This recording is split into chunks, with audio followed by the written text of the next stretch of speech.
আমার জীবনের প্রথম মিটামনে আসা, তার এমন একটা পরিস্থিতিতে আমার সহকর্মী সহযোদ্ধা জানাজায় অংশগ্রহণ করলাম।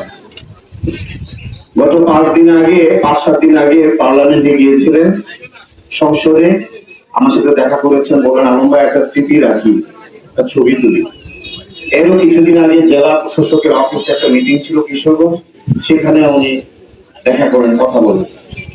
দীর্ঘদিনের পথ চলা একসাথে। আমি জেলার সভাপতি, আমি জেলা বিএনপি সিনিয়র সহসভাপতি, আমি গুলিয়ারচর থানা বিএনপি সভাপতি, জাহাঙ্গীর ভাই মিটামন উপজেলা বিএনপি সভাপতি।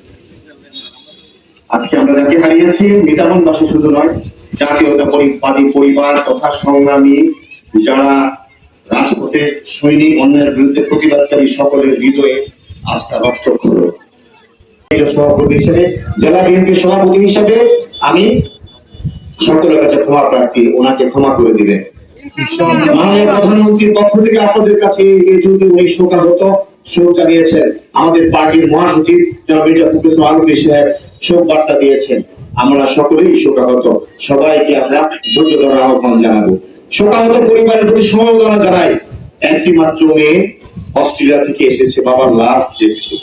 আমারও একটি মেয়ে আছে। আজকে যে পরিবার তার স্বজন হারিয়েছে, সে জানে তার ব্যথা কতটুকু। আমরা সবাই জাহাঙ্গীর ভাইয়ের জন্য দোয়া করবো, আল্লাহ জানে তাকে জান্নাতুল ফেরদৌস দান করেন। আমরা সবাই সবার জন্য দোয়া করব। দুনিয়াতে আমরা সবাই সেভাবে চলার চেষ্টা করব। আর আমরা সবাই সবচেয়ে বড় হলো, কে কখন চলে যাব জানি না দুনিয়া থেকে। আল্লাহর ফায়সালা, আল্লাহ পছন্দ করেছেন, জাহাঙ্গীর ভাইকে নিয়ে গেছে। আমরাও একদিন চলে যাব। প্রত্যেকে যাওয়ার জন্য প্রস্তুতি গ্রহণ করব।